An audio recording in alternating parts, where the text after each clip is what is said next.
Subscribe button మీద click చేస్తే ఈ ఛానల్కి మీరు సబ్స్క్రైబ్ అవుతారండి. అలానే పక్కనే ఉన్న నోటిఫికేషన్ బెల్ ఐకాన్ని మీరు క్లిక్ చేస్తే ఎప్పటికప్పుడు నా వీడియోస్ మీకు అందుతాయండి. తెలుగు ప్రేక్షకులకు అలానే రైతు సోదరులకు నమస్కారాలు. నేను మీ ఆంధ్రప్రదేశ్ వెదర్‌మ్యాన్ సాయి ప్రణీత్‌ని మాట్లాడుతున్నాను.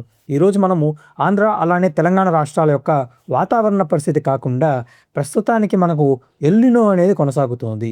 పసిఫిక్ మహాసముద్రంలో రాగల రోజులలో ఎల్‌నినో అనేది మరింత తీవ్రమయ్యే అవకాశాలున్నాయి.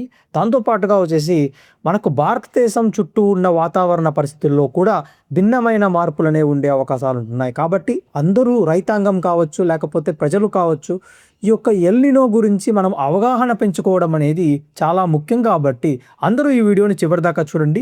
మీ గురించి చాలా సింపుల్గా అందరికీ అర్థమయ్యే విధంగా ఎలా ఉండబోతుంది ఈసారి అన్న దాని గురించి మనం మాట్లాడుకుంటామండి. ఈసారి మనం తీసుకుంటే జూన్ మనకు ప్రారంభం నుంచే మనకు ఎల్‌నినో యొక్క ప్రభావం అనేది బాగా స్పష్టంగా కనిపిస్తున్నది. ఇక చూసినామనంటే మనకు ఈ గ్రాఫ్ని చాలా సింపుల్గా చెప్తాను మీకు. ఇదేమంటే ఇది March, April, May, April, May, June, May, June, July, July, August, June, July, August, July, August, September, August, September, October. So మనం తీసుకుంటే ఋతుపవనాల యొక్క మెయిన్ మనకు ఈ మధ్యలోనే పడుతుంది. ఈ మధ్యలోనే పడుతుంది మనకు ఋతుపవనాలు. ఇంకా కొంచెం తీసుకుంటే సెప్టెంబర్, అక్టోబర్, నవంబర్ ఇంతవరకు కూడా తీసుకోవచ్చు. సో ఈ మధ్యలో మనం తీసుకున్నాము అంటే ఇట్లా మనకు తీసుకుంటే బాగా ఒక బలమైన ఎల్‌నినో ఉండే అవకాశాలు అయితే కనిపిస్తుంది. ఇంకా పైకి వెళ్ళే అవకాశాలు కూడా ఎక్కువగా కనిపిస్తున్నాయి.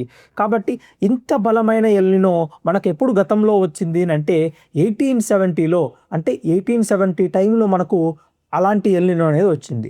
ఆ సమయంలో మనకు మన రాష్ట్రంలో కావచ్చు, దేశంలో కావచ్చు ఎలాంటి వాతావరణ పరిస్థితి ఉంది అంటే ఎలాంటి కండిషన్స్ ఉన్నాయి అంటే తీవ్రమైన దుర్భిక్షం అంటే ఫెమైన్ అనేది మనకు ఏర్పడింది. అంటే వర్షాలు చాలా తక్కువగా పడడం వలన ఒక 2-3 సంవత్సరాల వరకు వర్షాలు అనేది చాలా తక్కువగా ఉండడం వలన ఎంతైతే ఫెమైన్ అయితే ఏర్పడిందో ఆ సమయంలో ఈసారి అలా ఉంటుందా లేదా అనేది మనం కరెక్ట్గా చెప్పలేము. ఎందుకు అంటే ఎల్‌నినో అనేది కేవలం మనకు 40% మాత్రమే అంటే మన దేశం మీద ప్రభావం చూపుతుంది.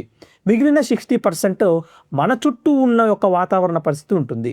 ఎందుకంటే ఎల్‌నినో అనేది పసిఫిక్ మహాసముద్రం ఉంది. అక్కడ నుంచి మనకు కొంచెం ఇంపాక్ట్ అనేది, ఎఫెక్ట్ అనేది ఉంటుందే కానీ మన యొక్క రాష్ట్రానికైతే ఇది ఎంత మాత్రం ప్రభావం చేస్తుంది అన్న దాని గురించి మనము ఇంకా బాగా తెలుసుకోవాలనంటే ఐఓడి, ఇండియన్ ఓషన్ డైపోల్, అంటే మన దేశం చుట్టూ ఉన్న వాతావరణ పరిస్థితి ఎలా ఉంది అన్న దాని గురించి మనం ఒకసారి తెలుసుకుంటాం. దేశం చుట్టూ ఉన్న వాతావరణ పరిస్థితి ఎలా ఉంది అని అంటే ప్రస్తుతానికి అటు కాకుండా ఇటు కాకుండా మధ్యలో ఉన్నది.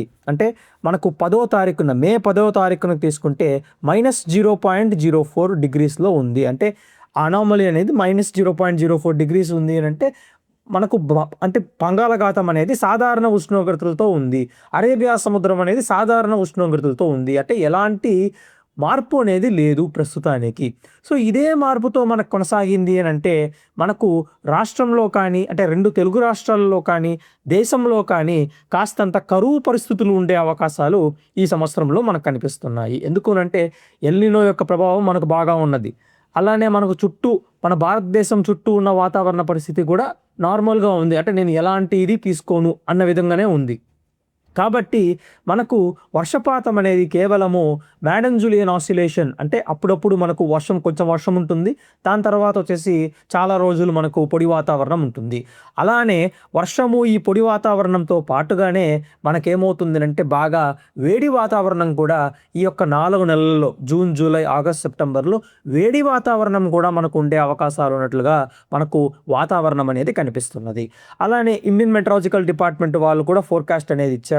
దాంట్లో వాళ్ళు ఏం చెప్తున్నారు అంటే కంట్రీ మొత్తం, అంటే ఆల్మోస్ట్ అన్ని పార్ట్స్లో మనకు కాస్తంత వర్షపాతం అనేది తక్కువగానే ఉంటుంది. అంటే 45-55% మనకు ప్రాబబిలిటీ ఉంది. వర్షపాతం తక్కువ ఉండడానికి ప్రాబబిలిటీ అనేది ఉంది అని బలంగా సూచిస్తున్నారు. కాబట్టి మనం దీని నుంచి ఏం తెలుసుకోవాలనంటే డెఫినెట్గా మనకి ఈసారి వర్షపాతం అనేది తక్కువగా ఉంటుంది. దాంతోపాటుగా మనకు వర్షపాతం తక్కువగా ఉండడంతో పాటుగా బాగా మనకు ఎండల తీవ్రత కూడా మనకు ఉండే అవకాశాలు డెఫినెట్గా మన తెలుగు రాష్ట్రాలే కాకుండా దేశవ్యాప్తంగా మనకు కనిపిస్తున్నాయి. దాంతోపాటుగా గతంలో మనకు ఈ యొక్క వాతావరణ పరిస్థితిలో ఉన్న మార్పులు ఇవన్నీ తీసుకుంటే ఇక్కడ మనకు ఈ 1870 కానీ లేకపోతే ఆ సమయంలో కానీ ఈ సమయంలో కానీ మొత్తం 1870 నుంచి 2017 వరకు వాతావరణ పరిస్థితిని ఒక్కసారి గమనించినాము అంటే పూర్తి స్థాయిలో మనకు ఈ యొక్క కరువు పరిస్థితులు అనేవి ఎక్కువగా ఉంటుంది. చూసినామంటే ఇక్కడ కూడా మనకు కరువు అనేది కనిపిస్తుంది, ఇక్కడ కూడా మనకు కరువు అనేది కనిపిస్తుంది. ఈ ఎర్రటి రంగులో ఉన్నవన్నీ కరువులు, పచ్చటి రంగులో ఉన్నవన్నీ మనకు సాధారణ వర్షపాతాలు, నీలి రంగులో ఉన్నవన్నీ మనకేమంటే అధిక వర్షపాతాలు. ఈ కరువులు మనకు ఎప్పుడైతే సంభవిస్తున్నాయో ఈ యొక్క ఎర్రటి వాతావరణం అనేది ఎక్కడైతే కనిపిస్తుందో అక్కడంతా మనకు ఎల్ నినో యొక్క ప్రభావం అనేది కనిపిస్తున్నది. ఇక్కడ చూసినామనంటే ఎక్కడైతే మనకు ఈ ఎర్రటి రంగు ఉన్నదో దాని దగ్గర పైన చూసినామనంటే ఒక ఎల్లో కలర్తో అంటే మనకు పసుపు కలర్తో మనకు కనిపిస్తుంది కదా, పసుపు కలర్తో అది ఎల్ నినో సంకేతం.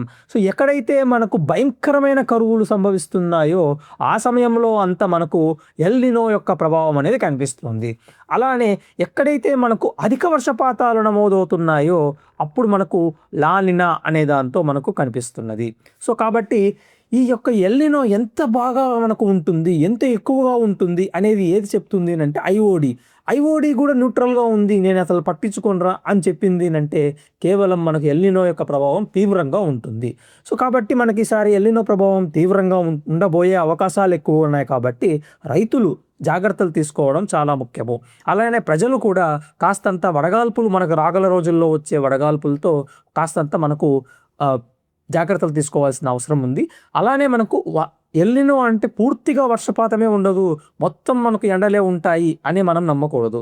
అప్పుడప్పుడు కొన్ని వర్షాలు కూడా ఉంటుంది. కానీ వర్షాల యొక్క పూర్తి స్థాయి వర్షం తీసుకుంటే అంటే సాధారణ వర్షపాతం ఒక 400 మిల్లీమీటర్లు మనకు ఒక ప్రాంతంలో పడుతుంది. కానీ మనకు ఎల్ నినో వలన ఏమవుతుంది, ఆ వర్షపాతం అనేది ఒక 200 మిల్లీమీటర్లో 250 మిల్లీమీటర్లకే పరిమితం అవుతుంది. కాబట్టి వర్షపాతం అనేది ఉంటుంది, ఆ 200 నుంచి 250 వరకు ఉంది కదా. సో వర్షపాతం అయితే ఉంటుంది కానీ సరిపోయేంత వర్షం అయితే పడదు. అది ఎల్ నినో యొక్క ప్రభావం. దాంతో పాటుగా మనకు రాగల రోజుల్లో ఉండే వాతావరణ పరిస్థితి గురించి మనం వివరంగా తెలుసుకుంటాము. అలానే వచ్చేసి జూన్ మొదటి వారంలో కానీ, రెండో వారంలో కానీ, మూడవ వారంలో కానీ ఎలాంటి వాతావరణ పరిస్థితి ఉంటుంది, వచ్చే వారంలో కొన్ని వర్షాలు కూడా మన రాష్ట్రంలో పడే అవకాశాలు కనిపిస్తున్నాయి. దాని గురించి కూడా వచ్చే వీడియోలో మనము మాట్లాడుకుంటామండి. Thanks for watching this video అండి.